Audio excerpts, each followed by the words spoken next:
पूजा घर में भूल कर भी यह 5 वस्तु मत रखना। राधे राधे, जय श्री कृष्णा। दोस्तों, क्या आप जानते हैं कि पूजा घर में किन 3 चीज़ों का होना अशुभ माना गया है? माँ लक्ष्मी ऐसे घरों से दूर चली जाती हैं और इससे धन की हानि हो सकती है। इसके अलावा हम इस वीडियो में उन 3 विशेष चीज़ों के बारे में भी जानेंगे जो पूजा घर में रखना अत्यंत महत्वपूर्ण है। यदि आप अपने घर में सुख और समृद्धि की कामना कर रहे हैं तो यह 3 चीज़ों को पूजा घर में जरूरी होना चाहिए।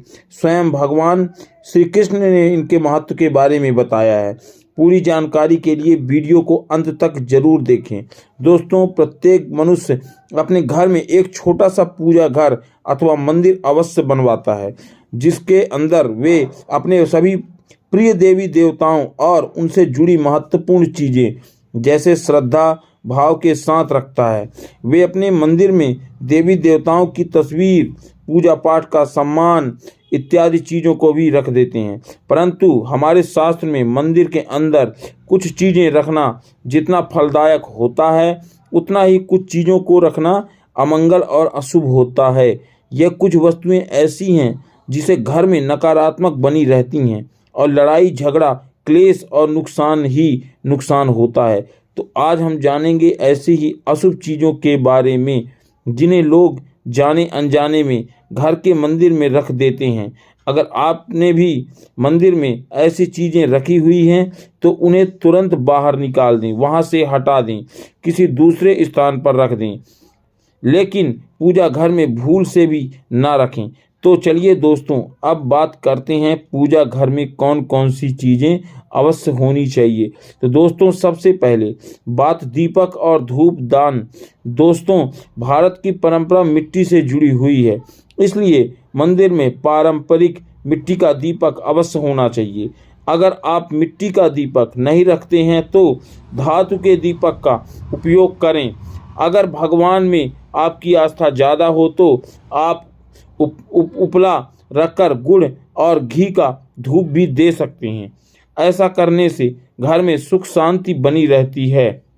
घर के मंदिर में स्वास्तिक अवश्य होना चाहिए, या तो आप इसे रोली से बना लें, क्योंकि स्वास्तिक आपके घर की शक्ति, सौभाग्य, समृद्धि और शुभता का प्रतीक माना जाता है। यही मुख्य कारण है कि कोई भी शुभ कार्य करने से पहले स्वास्तिक का चिन्ह अवश्य बनाना चाहिए, अवश्य बनाया हुआ होना चाहिए। तीसरी चीज है कलश। भगवान श्री कृष्ण कहते हैं कि कलश सुख और समृद्धि का प्रतीक है। अपने मंदिर में रोली कुमकुम से स्वास्तिक बनाकर उस पर यह अमंगल कलश अवश्य रखें। ऐसा करने से घर में सदैव सुख समृद्धि बनी रहती है और ऐश्वर्य की प्राप्ति होती है। चौथी चीज है शंख। बहुत ही कम लोग जानते हैं कि शंख की उत्पत्ति समुद्र मंथन के 14 रत्नों के साथ हुई थी। इसी कारण से शंख महालक्ष्मी को अत्यंत प्रिय है। शंख की ध्वनि से सकारात्मक ऊर्जा का भी संचार होता है, इसीलिए मंदिर में शंख अवश्य रखना चाहिए।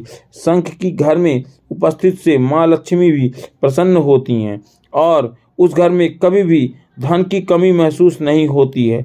पांचवी चीज दोस्तों, घंटी, गरुड़ घंटी जिसे कहते हैं, घंटी। आपके मंदिर में घंटी अवश्य देखी होगी, क्योंकि घंटी को शुभ माना जाता है। इसलिए जिस घर में मंदिर में घंटी की आवाज़ होती है वहाँ का वातावरण शुद्ध और पवित्र बना रहता है। जिस घर में पूजा के दौरान घंटी बजाई जाती है उस घर के आसपास की सभी नकारात्मक शक्तियाँ दूर हो जाती हैं। जहाँ घंटी की आवाज़ होती है वहाँ का वातावरण शुद्ध और पवित्र माना जाता है और साथ ही सुख समृद्धि के द्वार खुलने लगते हैं। तो दोस्तों, यह है वे वस्तुएं जिन्हें घर के मंदिर में जरूर रखना चाहिए। चलिए अब जान लेते हैं कि घर के मंदिर में कौन सी चीज़ें कभी नहीं रखनी चाहिए। सबसे पहले बात गणेश जी की विषम संख्या में मूर्ति। दोस्तों, पूजा घर में कभी भी गणेश जी की मूर्ति 1, 3 और 5 ऐसी विषम संख्या में ना रखें। अपने मंदिर में गणेश जी की केवल 2 मूर्तियां रखें, इसे शुभ माना जाता है। अगर आप अपने मंगल की कामना करते हैं तो गणेश जी की मूर्ति मुख्य द्वार पर अंदर की तरफ मुख करके लगा लें। कई लोग यह गलती करते हैं कि मुख्य द्वार पर गणेश जी की मूर्ति बाहर की ओर मुख करके लगा देते हैं, जिससे उन्हें काफ़ी नुकसान का सामना करना पड़ता है। अगर आप चाहें तो मुख्य द्वार के दोनों ओर लगा दें या फिर मुख्य द्वार के अंदर की तरफ ओर लगाएं, लेकिन खाली बाहर की ओर कभी नहीं लगानी चाहिए। दूसरी चीज़ है दोस्तों, टूटे हुए चावल अपने मंदिर में कभी भी ना रखें। टूटे हुए चावल ना रखें, इससे साथ ही पुराने चावल, चढ़ाए हुए चावल अधिक समय तक ना रखें मंदिर में। यह नकारात्मक ऊर्जा को फैलाते हैं। यह बात है, ध्यान रहें, इस बात को ध्यान रखें। आप मंदिर में रखने वाले चावलों का इस्तेमाल हल्दी में भिगोकर ही करें, इससे अधिक शुभ परिणाम मिलते हैं। तीसरी चीज़, पूर्वजों की तस्वीर। अगर आपके घर के मंदिर में अपने पूर्वजों की तस्वीर रखी हुई है तो तुरंत उन्हें वहां से हटा दें, क्योंकि वास्तुशास्त्र में पूजा घर में मृत परिजनों की तस्वीर रखना या लगाना अशुभ माना जाता है। इससे अशुभ परिणाम प्राप्त होते हैं। मृतक परिजन पूजनीय और सम्मानीय जरूर हैं, किंतु उनका स्थान देवताओं के बराबर नहीं है। मृत परिजनों की तस्वीर को घर के पूजा घर में रखने से पूजा घर का वातावरण भी नकारात्मक बन जाता है, जिसका अशुद्ध परिणाम हमें भुगतना पड़ सकता है। कई लोग साधु संतों की मूर्तियां अथवा साधु संतों की तस्वीर भी पूजा घर में रख देते हैं, लेकिन ऐसा करना अशुभ माना जाता है। अगर आप किसी साधु संत को मानते हैं तो उनकी तस्वीर दीवार पर लगा सकती हैं, लेकिन पूजा घर में भूल से भी ना रखें। दोस्तों, घर के मंदिर में भैरव जी, शनिदेव जी और काली माता की मूर्तियां भी नहीं रखनी चाहिए। इसी के साथ ही माता लक्ष्मी की खड़ी हुई मूर्ति भी पूजा घर में नहीं रखनी चाहिए। माता लक्ष्मी सदैव ही बैठी हुई मुद्रा में होनी चाहिए, इसलिए पूजा घर में लक्ष्मी जी की मूर्ति हमेशा बैठी हुई होनी चाहिए। माता लक्ष्मी की मूर्ति हमेशा बैठी हुई होनी चाहिए। तो इस प्रकार से हमें पूजा घर में इन मूर्तियों को नहीं रखना चाहिए। तो चलिए अब जानते हैं उन विशेष वस्तुओं के बारे में जो कि आपने पूजा घर में रखना जरूरी होना चाहिए। इन चीज़ों के पूजा घर में होने से होती है घर में धन की वर्षा। माँ लक्ष्मी करती हैं ऐसे घर में स्थायी रूप से वास। तो दोस्तों, पहली चीज़ है गंगा जल।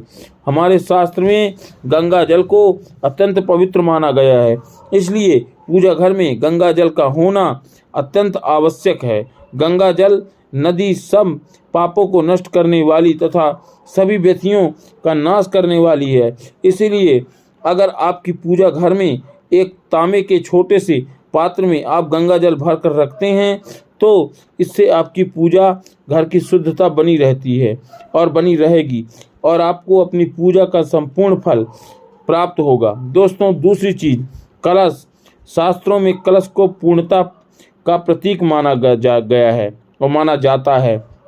चाहे वह सत्यनारायण की पूजा हो या दीपावली हो, नवरात्रि का पर्व हो या फिर किसी भी प्रकार का उत्सव हो तथा मांगलिक कार्य हो, कलश की स्थापना किए बिना सब कुछ अधूरा माना गया है। पूजा में कलश का उपयोग देवताओं का आवाहन करने के लिए किया जाता है। ईश्वर के सामने तांबे के कलश में पानी भरकर रखना इतना होता है कि अगर हम अपनी रोज की पूजा करते हैं समय भगवान के सामने तांबे के कलश में पानी भर कर रख देते हैं तो उसका चमत्कारिक प्रभाव हमें अवश्य देखने को मिलता है। इसलिए मुख्य रूप से तांबे के कलश का उपयोग पूजा में करें। अगर किसी सामग्री की कमी रह जाए तो परेशान न हो, यह पूजा विधि को बीच में ही न छोड़ें। ऐसे में भगवान को चावल और फूल चढ़ाएं और मन में उस चीज़ का ध्यान करें। प्लास्टिक की बोतल में या किसी भी अपवित्र धातु के बर्तन में गंगा जल कभी नहीं रखना चाहिए। अपवित्र धातु यानी कि एल्युमिनियम और लोहे से बने बर्तन, गंगा जल तांबे के बर्तन में रखना शुभ होता है। केतकी का फूल शिव जी को अर्पित नहीं करना चाहिए। किसी भी पूजा में मनोकामना की सफलता के लिए दक्षिणा अवश्य चढ़ानी चाहिए। माँ लक्ष्मी को विशेष रूप से कमल का फूल अर्पित करना चाहिए, क्योंकि माँ लक्ष्मी को कमल का फूल बहुत अधिक प्रिय है। अगर आप शुक्रवार के दिन यह करते हैं तो कई गुना धन का लाभ होता है, कई गुना लाभ होता है। इस फूल को 5 दिनों तक जल छिड़क कर पुनः चढ़ा सकते हैं। ये अपवित्र नहीं होता है। हमेशा इस बात का ध्यान रखें कि कभी भी दीपक से दीपक नहीं जलाना चाहिए। दोस्तों, शास्त्रों के अनुसार व्यक्ति दीपक से दीपक जलाते हैं वे रोगी होते हैं और घर में दरिद्रता बनी रहती है और रोगी ही बने रहते हैं सब। इसलिए कभी दीपक से दीपक भूल कर भी ना जलाएं, ना इस्तेमाल करें। हमेशा अलग से दीपक जलाना चाहिए। घर के मंदिर में सुबह और शाम को दीपक अवश्य लगाएं। एक दीपक घी का और एक दीपक तेल का जलाना चाहिए। पूजा में दीपक सही जगह रखना चाहिए।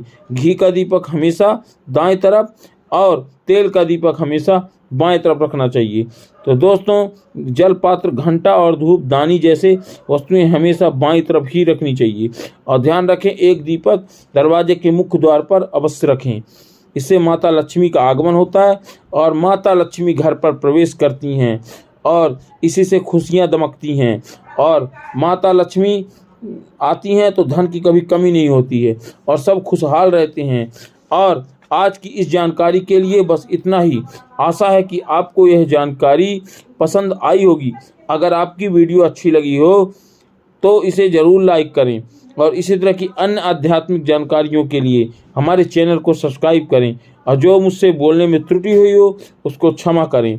और आपका तहे दिल से धन्यवाद। जय श्री कृष्णा। राधे राधे।